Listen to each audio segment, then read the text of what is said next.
At 20 years old, you've accomplished more than most people can even dream of. What is the number one thing you attribute to your success at such a young age? It's a good question. You guys are getting straight into it, and I love it. Honestly, I think for me, you look at the people who inspire me, and they're not around anymore, right? Guys who inspire me, Alexander the Great. We were having this conversation in the pack room, Colton. Genghis Khan, and these guys that at my age were conquering worlds, right? Conquered one fourth of the known world at the time, right? Alexander the Great sat there on his 30th birthday crying, saying, what more can I accomplish? What more can I do? And the idea of like ruling and power really drives me. Obviously, I can't get on a horse and grab my sword and go, pillage and whatever. But I feel like today, power is found through business and through ventures. You look at what controls the world. It's tech, it's startups, it's money, right? Money runs the world. And truly, for me to leave a greater impact, something that's going to carry my name on, maybe one day have a statue and stories being told about me saying I want to accomplish more. I really feel like it comes back down to what you've said, what you've accomplished, and how you've done so. So in the modern day, it's through business and especially through finance, I believe, and that's what really drives me. Man, that's a fire opener. That's going to be a great clip as well. And I'm really excited to get into everything. And that's an interesting perspective we haven't heard on this podcast yet.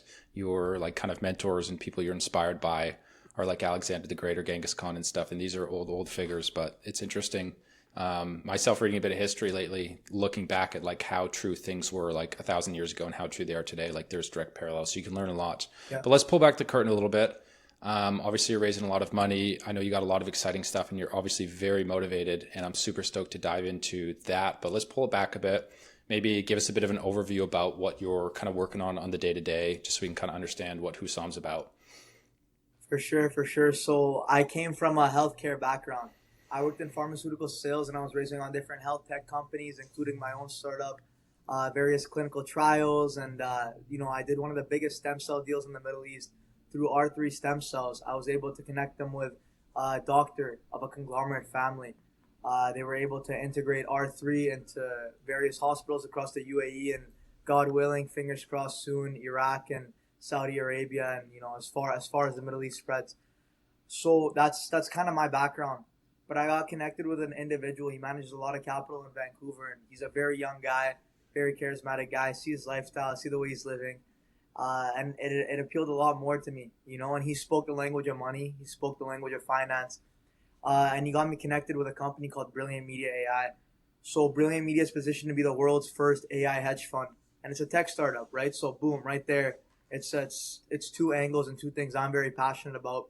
So beyond raising capital, I've stepped on board as their director of sales and marketing, handling everything from investor relations, investor outreach, to building various content marketing funnels, and really just sharpening my tools and skills while being able to continue to connect and build my book for when I do want to start raising capital on public deals again or whatever it may be. Very, very interesting. And I appreciate that overview of where you are now and how you kind of got connected to Brilliant Media. I want to take it one step back, Kusam. You said pharmaceutical sales, and that's kind of where you got your start. You want to just walk us That's through right. those kind of early years in pharmaceutical sales and how it built the foundation for you to For go on sure. to other For sure. For ventures? sure. So I started where everybody does. I was a student. I was 18 years old. I went to UBC. I thought I was the man, right? I'm like, let's get it. A lot of pretty girls around campus, a lot of amazing people. And I'm sitting in class and I'm looking around and okay, we're all paying a crazy tuition, whatever. We're all studying OChem or whatever it may be, right? But I'm like, my professor makes 100 grand a year. I don't want to make 100 grand a year. The car I want's more than 100 grand, right? So whatever, I want to go through it. Doing the math in my head. Well, I don't want to be a doctor, right? I'm looking around, and as the months go by, I'm sure you guys know it better than me. The class sizes go from a full lecture hall to maybe 20, 30 people, and you're sitting there and you're wondering what's going on. And I kind of just came to the conclusion I don't think I can do this for another couple of years. And, I love to talk. I love the sound of my own voice. So I got connected with a lot of people who were studying the same thing in different faculties and stuff. And it was through a very close family friend I got introduced to OcuCare Middle East. From there, I was able to set up an internship in which I was just kind of seeing how operations ran, right? Connecting different suppliers to hospitals and vice versa, filling orders, just seeing how the corporate world ran, whatever. And I fell in love with it, right? So from there, you move forward, and I was able to become one of the best performing salesmen. From there, I was able to move my way into a salary and commission based.